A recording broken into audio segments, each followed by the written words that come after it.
তাকে এই প্রশ্নটা করা হয়েছিল যে আপনি নির্বাচনটা কবে দিবেন, অথবা আপনার সরকার কতদিন আর থাকতে চাচ্ছে সরকার হিসাবে। এবং একটা কথা খেয়াল করবেন, এপি এই প্রশ্নটা করলো কেন? এপি তো অন্য প্রশ্ন করতে পারত।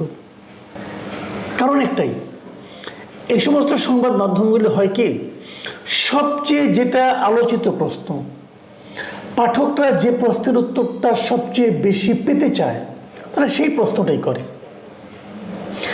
এখানেও এপি জানে যে সারা দুনিয়ার মানুষ যেমন এবং বাংলাদেশের মানুষও তেমনি যে প্রশ্নের উত্তরটা এই অন্তর্বর্তীকালীন সরকার অথবা সরকারের প্রধান ডক্টর ইউনূসের কাছ থেকে জানতে চান, সেই প্রশ্নটা হলো যে আপনি নির্বাচনটা কবে দিবেন, অথবা আপনারা আর কতদিন থাকবেন, অথবা উল্টো করে বললে আপনারা কবে যাবেন।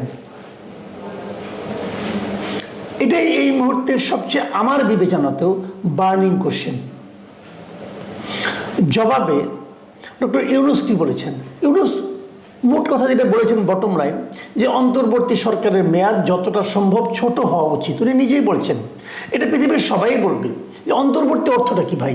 অন্তর্বর্তী অর্থ হলো একটা রাজনৈতিক সরকার ছিল আর একটা রাজনৈতিক সরকার আসবে, এই মাঝের যে সময়টুকু, এই সময়টুকু যারা সরকারে থাকবেন, যে সরকার থাকবেন, সেই সরকারটাই অন্তর্বর্তীকালীন সরকার। তো উনি সেই অন্তর্বর্তীকালীন সরকার হিসাবে আছেন, সরকারের প্রধান হিসেবে আছেন। এই সরকারের মূল দায়িত্বটা কি? আপনারা আবার ভাবুন একবার, এই সরকারের মূল দায়িত্বটা কি? আমরা শুরু থেকে বলছি, আমার বিবেচনায় এই সরকারের দায়িত্ব ছিল দুটো। প্রথমত দায়িত্ব হলো যে তারা একটা নির্বাচন দেবে, অবাধ, সুষ্ঠু এবং নিরপেক্ষ নির্বাচন, যে নির্বাচনের মাধ্যমে এদেশের মানুষ বেছে নিতে পারবে যে আগামী 5 বছরের জন্য তারা কোন সরকারটাকে চাইবে। মানে সরকার কে হবে এটা বেছে নেওয়ার দায়িত্ব দেশের জনগণের। ঢাকা শহরের শিক্ষিত লোকের যেমন দায়িত্ব, তেমনি গ্রামের অজপাড়াগের একজন কৃষকের যেমন দায়িত্ব, তেমনি একজন বেকার যুবকের দায়িত্ব, তেমনি একজন রিক্সা চালকেরও দায়িত্ব। সবাই মিলে সিদ্ধান্ত নেবে তারা কাকে চায় পরবর্তী 5 বছরের জন্য সরকার হিসাবে। এই কাজটা এই অন্তর্বর্তীকালীন সরকার করে দেবে। আরেকটা কি করবে? আমাদের একটা বিটার এক্সপিরিয়েন্স ছিল, তিক্ত অভিজ্ঞতা ছিল, সেটা হলো যে একটা সরকার ক্ষমতায় এসে নিজেকে কিভাবে স্বৈরাচারিতে রূপান্তরিত করে, যাতে এরকমভাবে নতুন যে সরকারটা আসবে তারা যাতে নিজেদেরকে স্বৈরাচারিতে পরিণত করতে না পারে সেই ব্যবস্থা তারা করে দেবে। কিছু সংস্কার করবে, আমাদের সংবিধানের সংস্কার করবে, নির্বাচন পদ্ধতিতে সংস্কার করবে, বিচার বিভাগের সংস্কার করবে, এগুলি কিছু সংস্কার তারা করবে। এই তো মোদ্দা কথা। আর এর বাইরে আরেকটা অনুচ্চারিত আকাঙ্ক্ষা ছিল জনগণের, সেটা কি, যে যতদিন এই কাজগুলো করতে ওনাদের সময় লাগবে, সেটা 2 মাসই লাগুক, 2 বছরই লাগুক, যাই লাগুক, ততদিন দেশটা তারা মোটামুটি মানুষকে স্বস্তির মধ্যে রাখবে, মানে স্বস্তিদায়ক অবস্থায় মানুষ থাকতে পারবে। জিনিসপত্রের দাম মানুষের কাছে থাকবে গ্রহণযোগ্য মাত্রায়। আগে যেরকম সিন্ডিকেটের কবলে জিনিসপত্রের দাম বেড়ে যেত, চাঁদাবাজির জন্য জিনিসপত্রের দাম বেড়ে যেত, সেগুলো যেন না থাকে। তারা এটাই চেয়েছে, এর চেয়ে বেশি কিছু চায়নি। এই সরকার কি তা দিতে পেরেছে? যদি দিতে পারত তাহলে এই সরকারের মেয়াদ নিয়ে কেউ কোনো প্রশ্ন করতো না। কিন্তু দিতে পেরেছে কি, এটা নিয়ে কিন্তু প্রশ্ন উঠেছে। ডক্টর ইউনূস এপ্রিল ইন্টারভিউ কি বলেছেন সেগুলো আপনাদের আমি একটু একটু পড়ে শোনাতে চাই, আমি ওনার কথা থেকে শোনাতে চাই। যেমন উনি বলেছেন যে আমরা হলাম অন্তর্বর্তী সরকার, আর তাই তার মেয়াদকাল যতটা সম্ভব সংক্ষিপ্ত হওয়া উচিত। মানে এটা কিন্তু একদম সত্য কথাই বলেছেন। কিন্তু আমরা কি দেখি, আমরা আগের অন্তর্বর্তীকালীন সরকার যেগুলি ছিল সেগুলি মেয়াদ কত ছিল আপনাদের মনে আছে? 91 সালে আমরা একটা পেয়েছিলাম যারা নির্বাচন কন্ডাক্ট করেছিল, 96 পেয়েছি, 2001-এ পেয়েছি, 2008-এ পেয়েছি, আমরা 4টে পেয়েছি অরাজনৈতিক সরকার। ওদের মেয়াদ কত ছিল? 2008-এ যে ইলেকশনটা হয়েছে, মানে 2007-এর জানুয়ারিতে যে সরকারটা এসেছিল, সেটা 2 বছর ছিল। ওটাকে আমরা বলি 111-এর সরকার বা সেনাবাহিনী সমর্থিত সরকার বলি, অনেকে মঈনুদ্দিন ফখরুদ্দিন ইয়াজউদ্দিন সরকার বলে, নানাভাবে এটা আখ্যায়িত করা হয়। এই সরকারের স্মৃতি, এই সরকারের পারফরমেন্স নিয়ে মানুষের মনে কিছু কিছু সন্দেহ কিন্তু আছে, কিছু কিছু বিতর্কও আছে। বাট আগের তিনটা, সেগুলোর মেয়াদ ছিল 3 মাস মাত্র। তারা 3 মাসে একটা ভালো নির্বাচন দিয়ে গিয়েছিল, তারা কোনো আবার সংস্কার করেনি। তো সেই 3 মাসকে যদি আমি মাথায় রাখি, 3 মাস হতে পারে, অথবা 6 মাস হতে পারে, অথবা 1 বছর হতে পারে, 1.5 বছর, কিছু একটা তো হতে পারে। সময়টা কতদিন আসেন আমরা দেখি। কিন্তু এখন আমি আরেকটা কথা বলি, আগের যে সরকারগুলি ছিল তারা কিন্তু আমার বিবেচনায় তাদের কিন্তু ব্যর্থতা নিয়ে এতটা কথা ওঠেনি, যেটা অবশ্য 111 গভর্নমেন্টে একটু উঠেছিল।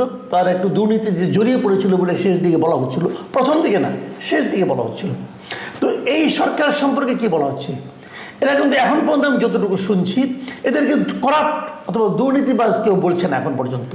আগামী দিনে বলবে কিনা আমি জানি না, এখনও বলছে না। কিন্তু কি বলছে, বলছে এদেরকে আনারি সরকার বলছে, মানে অতটা এক্সপার্ট না তারা। আর কি বলছে, এই আনারি পড়ার কারণে তারা অনেক ব্যর্থতার পরিচয় দিয়েছে বিভিন্ন সেক্টরে। জিনিসপত্রের দাম কমেনি, এটা তো আপনারা সবাই জানেন। আইন শৃঙ্খলা খুবই খারাপ অবস্থা, এটাও আপনারা সবাই জানেন। আরও অনেক কিছু, যাই হোক সে আলোচনায় আমি বরং আজকে আর না যাই। ডক্টর ইউনূস আর কি বলেছেন, ডক্টর ইউনূস এএফপিকে বলেছেন যেভাবে প্রতিশ্রুতি দেওয়া হয়েছে সেভাবেই একটি অবাধ এবং নিরপেক্ষ নির্বাচন আয়োজন করা হবে। এই জায়গাটা আমার কাছে একটু কনফিউজিং মনে হয়েছে। কনফিউজিং মানে কি, উনি বলেছেন যেভাবে প্রতিশ্রুতি দেওয়া হয়েছে, কার কাছে দেওয়া হয়েছে প্রতিশ্রুতি, উনি কাকে এই নির্বাচন সম্পর্কে কি প্রতিশ্রুতি দিয়েছেন আমি কিন্তু মনে করতে পারছি না। উনি কি বলেছেন, কবে নির্বাচন হবে কিছু বলেছেন? তা তো বলেননি। বলেছেন সংস্কারের কথা, যে সংস্কার যখন হবে, হ্যাঁ এই সংস্কার নিয়েও উনি কিছু কথা বলেছেন। কি বলেছেন সেটাও আমরা শুনি। তিনি বলেছেন যে কত দ্রুত নির্বাচন অনুষ্ঠিত হবে সেটি নির্ভর করবে কত দ্রুত গণতান্ত্রিক সংস্কার করা হচ্ছে তার উপর।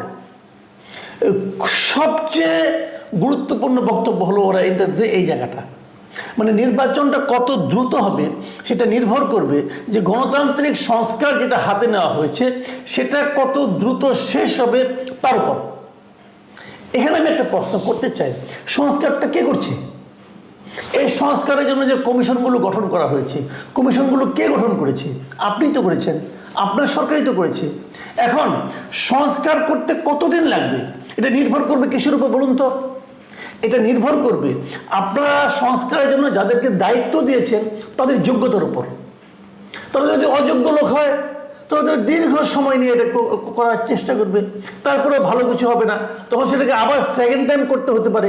আমি জানি না কতটুকু দিন লাগবে। কাজে আপনারা যদি ধরে ধরে অযোগ্য লোককে নিয়ে আসেন, অযোগ্য লোককে সংস্কার করার দায়িত্ব দেন, তাহলে সংস্কারের সময় লাগবে। আর যদি আপনি যোগ্য লোককে দায়িত্ব দেন সময় কম লাগবে। যাদের আপনারা সংস্কার, যে 6টা কমিশন অলরেডি গঠন করা হয়েছে, আর 4টা কোনো পূর্ণাঙ্গ কমিশনই গঠন করতে পারেননি আপনারা, ধরে নিলাম এই 6টাই, এই 6টা নির্বাচন কমিশন অথবা সংবিধান অথবা বিচার বিভাগ অথবা পুলিশ আর আপনার ধরুন প্রশাসন, এই যেগুলি আমি এই কটা যদি ধরি, এই সংস্কারগুলি যাদের কিন্তু আপনারা করাচ্ছেন সেই লোকগুলোকে খুব দুর্দান্ত যোগ্য লোক, এমন কথা আমি এখন পর্যন্ত কারো কাছে শুনিনি। বরঞ্চ এ নিয়ে মিশ্র প্রতিক্রিয়া অনেকেরই আছে, আমার নিজেরও আছে। এই নিয়ে আমি একাধিক অনুষ্ঠানও করেছি এবং আমার ওই বক্তব্যের আমি কারোর কাছ থেকে কোনো সুন্দর জবাবও পাইনি। জবাব যখন পাইনি তখন ভেবে নিয়েছি যে আমার বক্তব্যটা ঠিকই আছে। যাও, তাহলে যদি আপনি বিতর্কিত কিংবা অযোগ্য লোককে সংস্কার করতে দেন সময় অনেক দিন লাগবে। তাহলে সময় অনেক দিন লাগলে কি হবে, নির্বাচনও অনেক দিন লাগবে। তো এটা কি ঠিক হলো? উনি সর্বশেষ যে কথাটা বলেছেন সেটা হলো যে উনি দ্রুততার সঙ্গে একটা মতৈক্য তৈরির আশা করছেন। মতৈক্যটা কার সঙ্গে হবে সেটাও কিন্তু ক্লিয়ার করেনি। মানে আমার কাছে সব মিলে মনে হলো একটা অনিশ্চয়তা, একটা অস্পষ্টতা কিন্তু রয়ে গেল। উনি কিন্তু বললেন না যে কবে নাগাদ নির্বাচন হতে হবে, ওনার কাছে কিন্তু কেউ ডেট চায়নি। উনি বলতে পারতেন 6 মাস পরে নির্বাচন হবে, উনি বলতে পারতেন আমরা সংস্কার করতে আর 3 মাস লাগাবো, 3 মাসের মধ্যে সংস্কার শেষ করব, তারপরে 3 মাস আমরা এটা নিয়ে আলোচনা করব, 6 মাস, তারপর আমাকে নির্বাচনের ডেট ঘোষণা করব, হয়ে গেল। কিন্তু ওনারা উনি এই ব্যাপারে কোনো স্পষ্ট করে কিছুই বলেননি। আপনাদের একটা কথা মাথায় রাখতে হবে, নির্বাচনের জন্য কিন্তু খালি আপনারা ডেট ঘোষণা করলে হবে না, রাজনৈতিক দলগুলোরও একটা প্রস্তুতির ব্যাপার আছে। সেই সময়টাকে আপনারা তাদেরকে দেবেন না, দেবেন।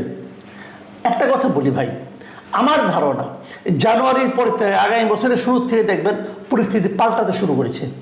পাল্টানো মানে কি, আমি নিশ্চিত তখন রাজনৈতিক দলগুলোই অস্থির হয়ে যাবে, তারা নির্বাচনের জন্য সরকারের উপর চাপ প্রয়োগ করবে। কেন করবে জানেন? এই কারণে করবে, সরকারের জনপ্রিয়তা যত কমতে থাকবে সরকারের উপর নির্বাচনের জন্য চাপ তত বাড়তে থাকবে, এটুকু আমি বুঝি। এবং সরকার যে গতিতে অগ্রসর হচ্ছে, যে তৎপরতা, যে সাফল্যের সঙ্গে তারা কাজ করছে, আমার মনে হয় না আগামী দিনগুলোতে এই সরকারের জনপ্রিয়তা মাস পিপুলের কাছে, মানে সাধারণ জনগণের কাছে বাড়তে পারে, এরকম কোনো আশঙ্কা আমি দেখি না। যদি না বাড়ে তাহলে সরকার উপর চাপ বাড়বে, তাহলে কি এই সরকার এবং রাজনৈতিক দলগুলো মুখোমুখি অবস্থানে দাঁড়াবে? আমি জানি না কি হবে। আমি সরকারকে রিকোয়েস্ট করব, আপনারা আপনাদের যারা গোয়েন্দা বাহিনী আছে, বিভিন্ন ধরনের লোক আছে, আপনারা তাদের সঙ্গে আলাপ করুন, জিজ্ঞাসা করুন যে সাধারণ মানুষের পালসটা কি, সাধারণ মানুষের স্পন্দনটা কি, সাধারণ মানুষের সরকার সম্পর্কে কি ভাবছে, সাধারণ মানুষের কাছে কি এই সরকারের গ্রহণযোগ্যতা এই অগাস্টের ফার্স্ট উইকের চেয়ে বর্তমান সময়ে বেড়েছে না কমেছে?